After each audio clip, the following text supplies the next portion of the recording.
My name is Masa Suzuki. I'm a movement coach and a performance coach. So my job is to help professional athletes, actors, dancers to kind of enhance their movement capacities and to, yeah, and help their performance. Basically, that's what I do as a profession.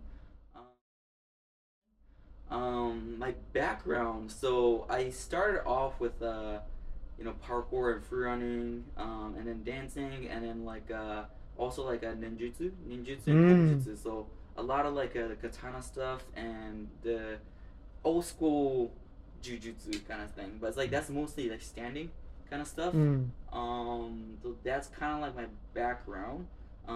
So professionally, I've done parkour and free running for a very long time, and also as a dancer as well.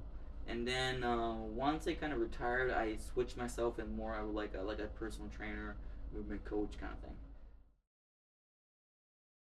So what I love about this whole movement practice is that they cover the unquantifiable. So everything can be movement, right? So like me raising my hand like this, doing like this to my jaw, like that's movement itself. But what's the quality behind it? What's the essence, right? Because for example, when you look at normal strength and conditioning or sports training, you quantify agility, speed, power, strength, flexibility, right? Those stuff is very quantifiable, right? You can put a number on it.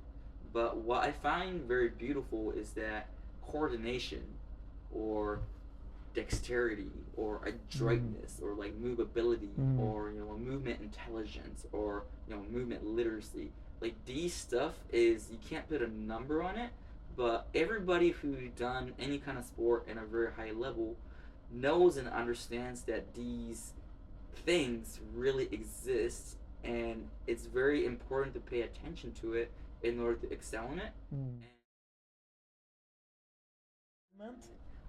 Yeah, so I learned from Ito, as well. And I learned from all sorts of different kind of movement practitioners from all over the world who's more of like originators. So Ito, Josef Fruchek from Fighting Monkey, and I was also a student of the Yamakasi of like parkour. So that's one thing. Um, and all sorts of like different people, right? So yes, I learn, from different people, and it's been all great.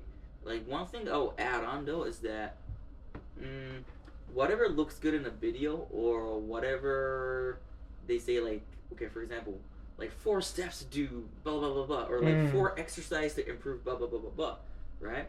Um, there's some truth in it, but there's also some kind of untruth in it, like corrupt qualities in it, right? So, for example, I got into Ito because of the whole Conor McGregor thing. Right? It's like I was interested in martial art, and like I was interested in the way that he trained, so I copied and tried to do whatever that I saw on YouTube, right? But the essence was very different, and I'm so happy that I learned the essence itself, because whatever you see in the video, for example, whatever works for Connor doesn't necessarily work for me. You know what I mean? Like there's specific movements that is you need to tweak a little bit in order to work it for different kind of people. That's why I find it very useful to do more one-on-one. If you want to improve yourself more than only group. You know what I mean? Like group is great when you need to practice with different kind of people and different kind of qualities, especially in martial arts setting. You can spar with different types of people, right? But if you want to really increase in your quality and like you want to fix your specific problem, like one-on-one and personalized thing is always the best in my opinion. So I think it's kind of dangerous to confuse. Yes, Connor does this, so this should be working with martial arts. Or this looks good, so it should work with every kind of jiu-jitsu practitioner. Like, not necessarily. For sure. I mean, there is definitely a carryover for sure. Because I went into movement because as a parkour athlete, I tore my Achilles, and all the doctors told me okay, you need to like change your career. You can't like you can still do parkour as a hobby, but not as a professional. You know, so that was like a no for me. So like I looked different kind of ways, and movement was one of those things. And it definitely helped me as like a ninjutsu like martial artist. Also as a parkour practitioner, dancer, and a dancer as well. And also like as like a performance coach, movement coach, it does definitely help a lot of the athletes that I've been coaching, for sure. Although it needs to have a lot of communication and the eye of the coach like looking at the specific movement of the athlete. So you know, I couldn't really say like, okay, any kind of coach can like use whatever movement and cross it over directly. That's not really the case, but like there is strong evidence for me this like past 3 to 4 years that movement has been actually been good for a lot of people. You know what I mean? So if you go like a martial arts example, right? So there's this guy called Taiga. Taiga. He's like he used to be like a K1 champion. And then he switched into Rise. And Rise and K1 as kickboxing, they have very different rules. And he kind of needed to adapt into the Rise kind of situation. And that's when I start like training with him, right? And you know, it's not all me, you know, but like I can see for sure that like his dodging techniques, spatial awareness, and something that's like unquantifiable with like just power and speed is definitely improving. And those are something that's like not just martial arts technique. You know, it's like it's something that's like in between the techniques. You know, rhythm, spatial awareness, coordination. It's not really, yeah, it's like skill. It's not technique. It's like more skill, and those are something that you need to kind of train as movement itself, in my opinion. Or for example, another example. This is like not me, but for example, for Jiu-jitsu, right? I know for a fact that Shanji and Rafael Lobato Jr. is doing a movement practice as well for their like self-conditioning and for their own performance enhancement. And I know Cameron Shane, the founder of Budokan, personally, and he's a very, very good movement coach, right? And yeah, like looking at like, you know, like Shanji or, you know, Rafael, like I can definitely see that the movement stuff is helping them in some kind of, you know, some kind of way, for sure. You can't really make it into words, but you can kind of see it. You know what I mean? I understand what you mean. Yeah, I think so. So that's very cool. Yeah, that's my That's answer. very cool. Just to finish it off, so we can start move a bit. Can you talk about where people can find you on the media? What kind of services, or how can a person train with you? How they should contact you and all this stuff? Of course. So for all of my stuff, or like videos, or like you want to see like who I work with and what kind of stuff, I don't really post everybody, because some people are like no filming, I don't want to be on social media. But I usually post most of my workshops and a lot of my one-on-ones on my Instagram called Shinobi_mover. So you can find me there, and if you want to do one-on-ones with me, you can just DM me and that page. So I would try to answer as quickly as possible. Yeah. Perfect. Thank you so much. No worries, man. Thank you so much. Let's get to it.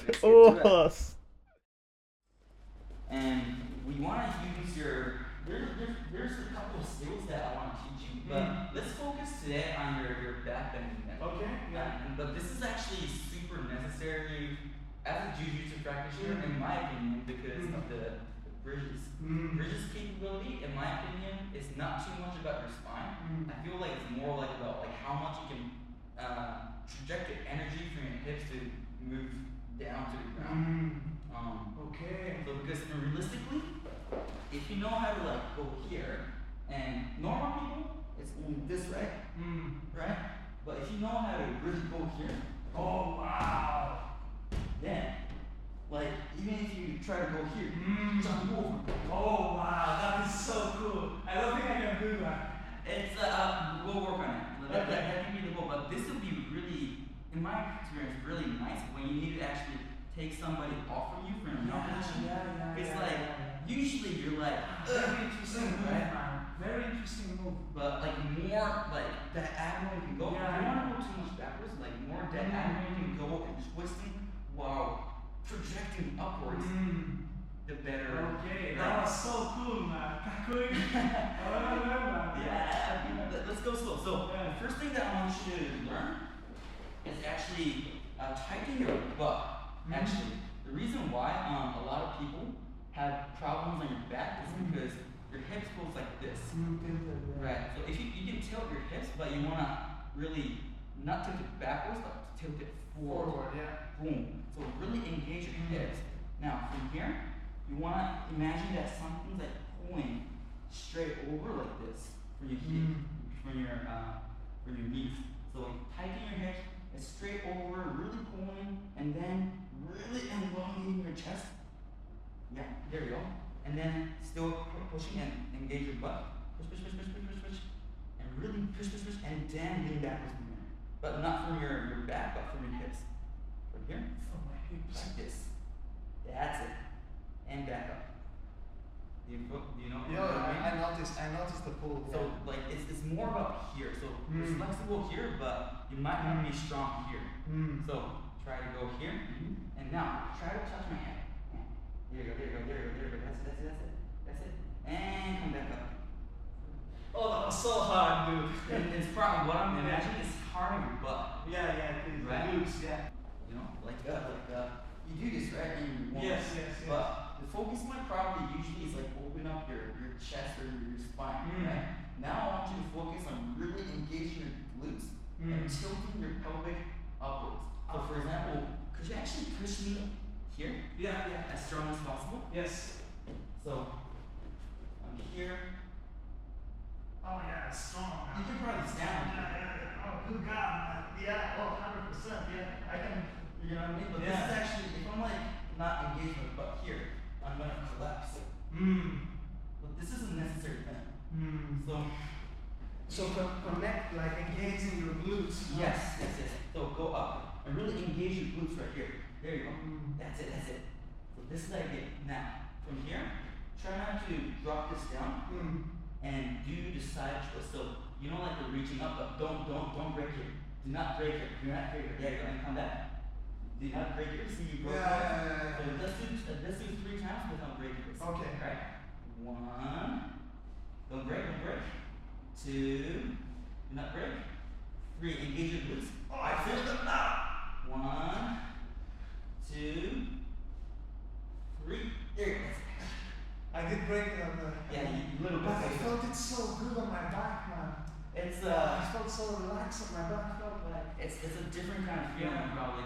So one thing that people don't realize is that a bridge is not actually on your back. A bridge happens more on your front of the line.